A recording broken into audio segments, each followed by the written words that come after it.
Tiga ibadah sunnah yang diganti ketika ditinggalkan, yaitu sholat malam, puasa Sa'ban, dan iktikaf. Assalamualaikum warahmatullahi wabarakatuh. Alhamdulillahirrabbilalamin. Wabihi nasta'in ala umurid dunya waddin. Sallallahu ala nabina Muhammadin wa ala alihi wa sahbihi ajmain. Amma ba'. Saudara-saudariku, kaum muslimin muslimat dimanapun berada, yang insya Allah selalu mendapatkan rahmat, hidayah, dan limpahan karunia dari Allah Azza wa Jalla. Saudara-saudariku, kaum muslimin yang dirahmati Allah, pada kesempatan ini ada satu pembahasan berkaitan dengan adanya tiga ibadah sunnah yang diganti ketika ditinggalkan. Tentu kita mengetahui bahwa mengganti ibadah yang ditinggalkan umumnya itu atas ibadah yang hukumnya wajib. Contoh puasa Ramadan. Ketika kita tinggalkan, ketika ada uzur sehingga menjadikan kita tidak berpuasa di bulan Ramadan, maka kita menggantinya di bulan yang lain. Jika kita tidak bisa menggantinya, mungkin kita membayar fidyah. Namun, dalam beberapa dalil disebutkan bahwa terdapat juga ibadah sunnah, tapi jika ditinggalkan, maka Nabi SAW tetap menggantinya. Jadi, kalau kita perhatikan kedudukannya ini seperti antara sunnah dan wajib. Disebut wajib, ini ibadahnya sunnah. Dibilang sunnah, tapi ketika ditinggalkan, Nabi SAW menggantinya. Apa aja itu tiga itu? Yang pertama sholat malam, yang kedua puasa Sa'ban, yang ketiga iktikaf. Yang pertama, sholat malam. Sholat malam ini kita kenal namanya sholat witir, sholat tahajud, sholat tarawih. Nama yang hampir sama. Disebut sholat tahajud, ini disebutkan dalam surat Al-Isra. A'udzubillahi minasyaitonirrajim. Wa minal laili fatahajbihi nafilatan laka asa ay yab'asaka rabbuka maqaman mahmuda. Dan pada sebagian malam hari bersembahyang tahajudlah kamu sebagai suatu ibadah tambahan bagimu. Mudah-mudahan Tuhanmu mengangkat kamu ke tempat yang terpuji. Dalam ayat ke-79 surat Al-Isra. Ayat ini sudah menjelaskan bahwa ini adalah ibadah tambahan. Namun ketika ini ditinggalkan, Nabi SAW menggantinya di siang hari. Dan sholat malam juga yang lain disebutkan juga termasuk itu sholat witir. Karena bergandengan sholat tahajud dengan sholat witir yang dikerjakan Nabi SAW. Kadang Nabi sholat witir duluan, kadang sholat witirnya di ujungnya. Sholat witir itu sholat yang ganjil, dan rata-rata Nabi SAW memang mengerjakan itu 11 rakaat. Kadang witirnya dulu 9 dulu, 7 dulu, kadang 5. Kadang diakhirkan witirnya 3, dan diperintahkan juga kadang 1. Dan untuk meringankan disebutkan dalam sebuah riwayat dari Abu Hurairah bahwa ia berkata, Rasulullah SAW memerintahkan kepadaku agar melaksanakan sholat witir sebelum tidur. Ini disebutkan di Sunan At-Tirmizi nomor hadis 417. Sholat malam ini ketika di malam Ramadan disebut sholat tarawih. Ini yang kita kenal di bulan Ramadan. Disebutkan bahwa beliau menggantinya di siang hari menjadi sebanyak 12 rakaat ketika siang. Ini diriwayatkan dari Ummul Mukminin Aisyah radhiyallahu anha bahwa beliau berkata, dan apabila Rasulullah SAW ketinggalan sholat malam karena sakit atau lainnya, maka beliau melaksanakan sholat pada siangnya sebanyak 12 rakaat. Ini disebutkan di Sahih Muslim nomor hadis 1234. Karena lainnya ini bisa juga karena ketiduran, karena terserang kantuk. Ini disebutkan di Sunan Tirmizi nomor hadis 407. Jadi bisa karena sakit, bisa karena terserang kantuk ataupun ketiduran. Maka beliau mengganti di siang hari sebanyak 12 rakaat.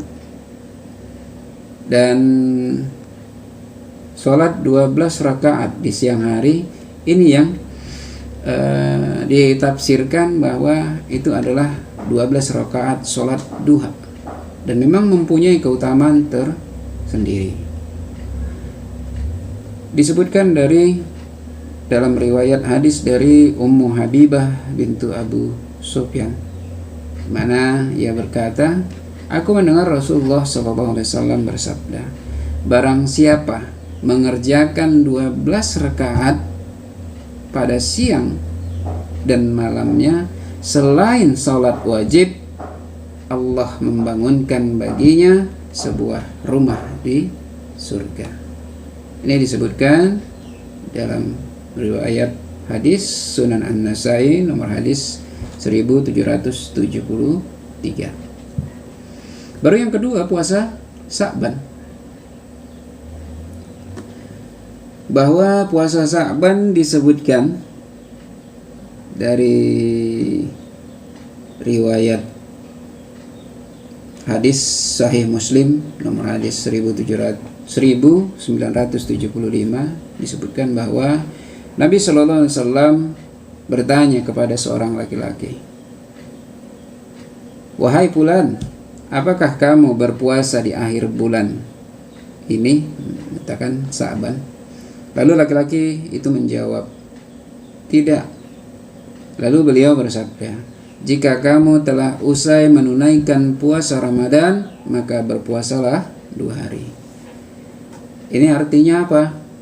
Artinya orang yang tidak berpuasa di akhir bulan Sya'ban, maka Nabi menyuruhnya, memerintahkannya untuk menunaikan puasa 2 hari di bulan setelah bulan Ramadan. Artinya apa? Bulan Syawal. Dan di dalam buku Amalan Puasa Sya'ban, penulis menyebutkan bahwa, dan di website dan di video sebelumnya mungkin udah ada juga, bahwa puasa Sya'ban itu minimal dikerjakan 3 hari. Sehari di awal bulan, sehari di pertengahan yang kita kenal dengan nisfu Sya'ban, baru yang ketiga di akhir bulan. Ini minimal 3 hari. Karena di bulan Sya'ban Nabi sangat menyukai berpuasa selain di bulan Ramadan, di bulan Sya'ban. Bahkan disebutkan bahwa Nabi SAW pernah berpuasa sebulan di bulan Sya'ban. Dan disebutkan minimal 3 hari di bulan Sya'ban minimal berpuasa. Maka ketika ditinggalkan, maka ia diganti di bulan Syawal sebanyak 6 hari. Dan ketika kita sebutkan mengganti puasa Sya'ban sebanyak 6 hari di bulan Syawal, ini kita akan teringat dengan sebuah amalan yang utama di bulan Syawal. Apa itu? Puasa 6 hari di bulan Syawal. Ini dalam hadis cukup banyak disebutkan dari Abu Ayyub, sahabat Nabi Shallallahu Alaihi Wasallam, bahwa Nabi Shallallahu Alaihi Wasallam pernah berkata, barang siapa yang melakukan puasa pada bulan Ramadan, lalu kemudian ia ikutkan dengan puasa 6 hari pada bulan Syawal, maka seolah-olah ia berpuasa 1 tahun. Ini disebutkan di Sunan Abu Daud, di Sunan Ibnu Majah. Di Abu Daud ada di nomor hadis 2078. Hadisnya disahihkan oleh Syekh Al-Albani. Baru yang ketiga, yaitu iktikaf di 10 malam akhir bulan Ramadan. Iktikaf ini berdiam diri di masjid di akhir bulan Ramadan. Disebutkan dalam riwayat dari Ummul Mukminin Aisyah radhiyallahu anha bahwa Rasulullah SAW memberitahu bahwa beliau akan beriktikaf pada 10 hari terakhir bulan Ramadan. Lalu Ummul Mukminin meminta izin kepada beliau untuk membuat tenda khusus. Maka dia diizinkan. Kemudian Hafsah radhiyallahu anha meminta Aisyah radhiyallahu anha untuk memintakan izin kepada beliau untuknya agar dilakukan oleh Aisyah radhiyallahu anha. Ketika melihat ini, Zainab binti Jahzi radhiyallahu anha juga memerintahkan untuk membuat tenda. Maka tenda itu dibuat juga untuknya. Lalu Aisyah radhiyallahu anha berkata, adalah Rasulullah bila telah selesai salat, beliau kembali ke tempat khusus iktikaf. Maka beliau melihat ada banyak tenda. Lalu berkata, apa ini? Mereka menjawab, ini tenda-tenda milik Aisyah, Hafsah, dan Zainab. Maka beliau berkata, apakah mereka mengharapkan kebajikan dengan tenda-tenda ini? Aku tidak akan beriktikaf. Maka beliau pulang ke rumah. Setelah bulan Ramadan berakhir, beliau beriktikaf 10 hari di bulan Syawal. Ini disebutkan dalam Sahih Al-Bukhari nomor hadis 1904.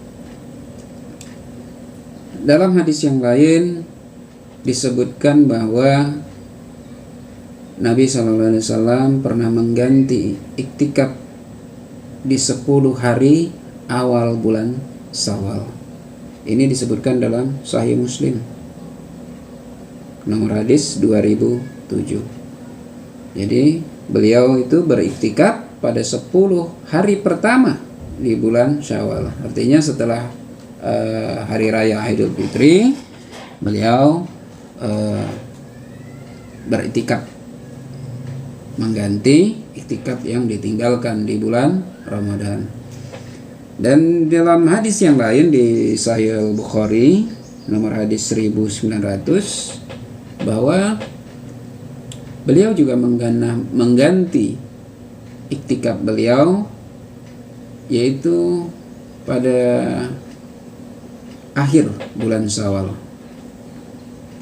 Jadi beliau disebutkan pernah di akhir, pernah di awal bulan Syawal mengganti iktikaf yang ditinggalkan. Jadi ini 3 ibadah sunnah, tapi ketika ditinggalkan Nabi SAW menggantinya dan memerintahkan untuk menggantinya di lain waktu.